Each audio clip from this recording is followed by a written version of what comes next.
세상에 떠도는 기묘한 괴담들. 첫 번째 이야기, 흉가 체험을 하고 우리 집 강아지가 죽었다. 제가 고등학교 때 겪은 일입니다. 수능 준비로 지친 고등학교 3학년의 여름 어느 날, 어디론가 도피하고 싶은 마음에 해수욕장은 못 가더라도 어딘가는 가봐야 되지 않겠냐는 생각이 들었습니다. 하지만 고3이라서 돈도 시간도 없었기에 특별한 경험이라도 해보자는 생각으로 동네 뒷산에 있는 흉가의 친구들과 가기로 했습니다. 주변 분위기는 음침하거니와 마을 사람들도 쉬쉬하던 흉가라. 밤이 되면 모두들 흉가 주변으로 다니지 않았습니다. 지금 생각하면 정말 무슨 생각으로 갔을까 싶지만 당시에는 좋은 생각이라며 친구들과 나름대로 비서갈 준비를 했습니다. 쌀과 라면, 그리고 버너와 사진기 등등. 어느 정도 준비를 하고 저는 친한 친구 2명과 흉가로 갔습니다.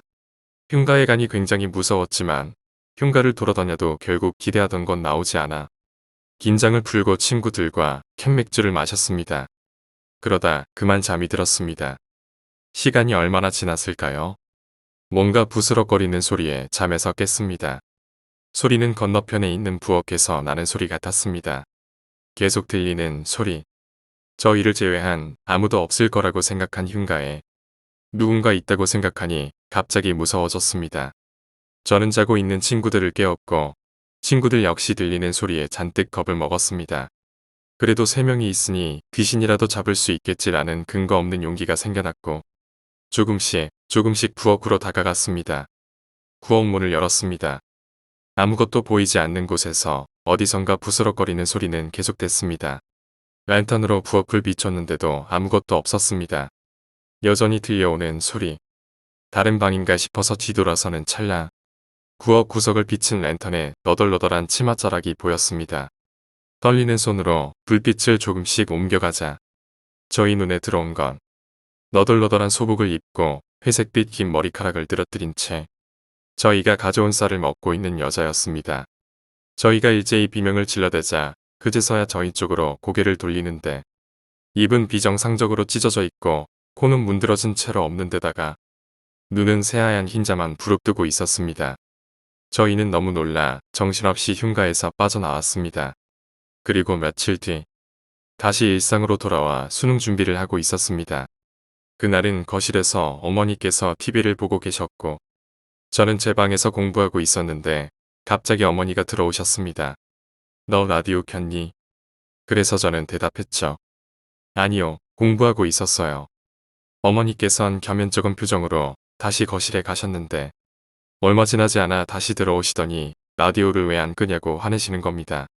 그래서 라디오 콘센트도 안 꼽았다고 해명하자 어머니께서 이상하다는 듯이 말씀하셨습니다. 이상하네. 왜 방에서 자꾸 여자 웃음소리가 들리니? 처음에는 TV 소리인가 싶었는데 소리를 줄여도 제 방에서 깔깔한 여자 웃음소리가 나더랍니다. 하지만 이상한 일은 그뿐이 아니었습니다. 다음 날 저녁 역시 제 방에서 공부를 하고 있는데 밤늦게 일을 마치고 오시는 어머니께서 방문을 벌컥 열고 들어오셨습니다. 너 뭐하는 년이야? 어머니는 방 안에 들어오시자마자 갑자기 소리를 지르셨습니다. 전 무슨 일인가 싶어 영문도 모른 채 어머니의 흥분을 가라앉혀 드렸고 자초지종을 물었습니다. 어머니가 집에 들어오시는데 제 방 창문을 보니 스탠드 불빛에 비친 창문에 웬 여자가 제 뒤에 서 있더랍니다. 분명 제 방에 저 혼자였는데 불현듯 며칠 전에 흉가에서 겪은 일이 생각났고 어머니께 자초지종을 이야기했습니다. 그러자 어머니께선 며칠 전부터 우리 집 강아지 초롱이가 나만 보면 짖는 게 이상하셨다며 내일 당장 절에 다녀오자고 하셨습니다. 물론 수험 중에 흉가는 왜 가냐고 혼났습니다. 다음 날 저는 어머니와 자주 가는 절에 가서 지지스님께 부적을 몇 장을 받았습니다. 부적을 받자마자 집에 왔는데 이상하게도 초롱이가 보이지 않았습니다. 식구들이 외출하고 오면 언제나 반갑게 마중 나왔었는데 읽고 부적을 붙이려고 제 방에 들어섰는데 초롱이가 죽어 있었습니다. 초롱이는 제가 흉가 갈 때 입었던 티셔츠에 목이 둘둘 말린 채로 죽어 있었습니다. 분명 그 옷은 옷장에 넣어두었던 건데 그러고 보니 초롱이가 제 방 옷장을 보고 짖었던 게 생각났습니다. 저는 방에 부엌을 붙이고 얼른 티셔츠를 불태웠습니다. 다행히도 그날 이후로 이상한 일은 일어나지 않았고 저는 장난으로도 흉가 같은 곳에 얼씬도 하지 않게 되었습니다. 두 번째 이야기, 공포의 자취방. 아직도 생각하면 소름이 끼치네요. 전 사정상 18살에 자취를 시작했습니다. 처음 방을 구하려 갈 때 여기저기 다 봤지만 대개 반지 하나. 동네에서 멀찍이 떨어진 외진 곳에 있는 곳뿐이라 어떻게 할지 발을 동동 굴렸는데 부동산 측에서 신축 건물이 있는데 보러 가보지 않겠냐고 했습니다. 전 당연히 오케이였고 신축 건물은 학교 시장 등이 끼어있는 좋은 자리였습니다. 그 원룸을 설명해보자면 1층과 2층은 원룸이었고 3층은 신혼부부가 생활하기 적당한 투룸이었습니다. 그리고 1층과 2층은 현관문이 서로 마주보고 있는 복도시계. 복도 양끝에도 방이 있는 그런 특이한 구조였습니다. 맨 처음 계약한 방은 2층 복도 끝에 있는 방이었는데 당시 제가 입주할 때만 해도 지은 지 얼마 안 돼. 방 계약자가 저까지 포함해 3명이었습니다. 근데 다른 계약자들은 일하러 밤늦게 들어오기에 집주인께서 아직 위층은 공사가 덜 끝났는데 저녁쯤에 다 퇴근하니 저녁쯤에 그 위층 방불만 꺼달라고 하셨고 당시 전 아직 일자리도 못 얻어서 뒹굴뒹굴 놀던 참이라 해주겠다고 했습니다. 입주 첫째 날 혼자서 3층에 올라가는데 어두컴컴하고 으스스 하더라고요.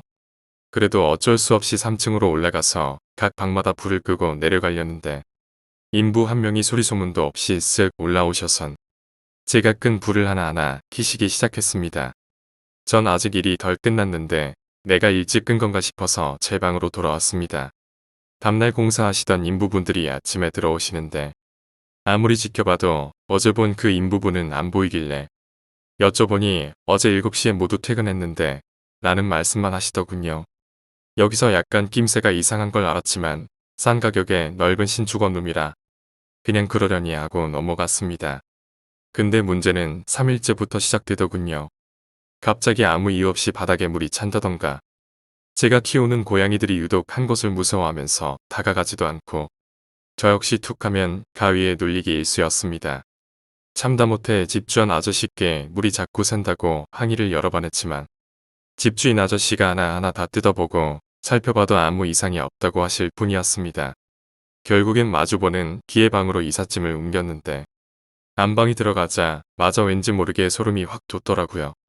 그렇지만 아직 계약이 1년이나 남아서 파기하기도 못하고 해서 그냥 그 방을 썼는데 A방처럼 B방도 물이 줄줄 새기 일쑤였고 가위를 눌리는가 하면 매일 밤마다 위층에서 시끄러운 웃음소리에 찌치다 못해 윗방을 올라가 봤는데 빈방이더군요.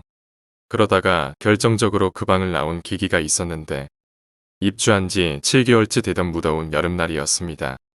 너무 더워 부엌을 연결하는 문도 열고 창문도 활짝 열고 자는데 고양이들이 소란스러워 보니 부엌을 가지 못하고 안절부절하면서 겁에 질린 듯이 울고 있었습니다. 결국엔 제가 다른 이웃분한테 실례가 될까봐 부엌 미닫이 문을 닫고 자려는데 갑자기 누가 문을 심하게 두들기는 소리가 나 부엌 쪽을 보니 부엌 미닫이 창문이 덜컹거리며 흔들리더군요. 그 순간 잠이 확 달아나서 이불을 덮어쓰고 덜덜 떨고 있는데 혹시 부엌에 자던 고양이가 난동 피우는 건가 싶어서 미닫이 문을 열었지만 아무것도 없었습니다. 그 뒤론 저녁마다 집에 들어가기 무서워 꼭 사람이 같이 있을 때만 들어가고 잠도 제대로 못 자. 결국 1년도 채 못 채우고 파기하고 어머니가 사는 외가집으로 귀신 가듯이 이사를 갔습니다. 만약 그 원룸이 아직도 계약자를 구하고 있다면 2층은 절대 아니라며 막고 싶군요. 오늘 이야기는 여기까지입니다. 오늘 이야기가 재미있으셨다면 구독과 좋아요, 댓글 부탁드립니다. 댓글은 저에게 큰 힘이 됩니다. 감사합니다.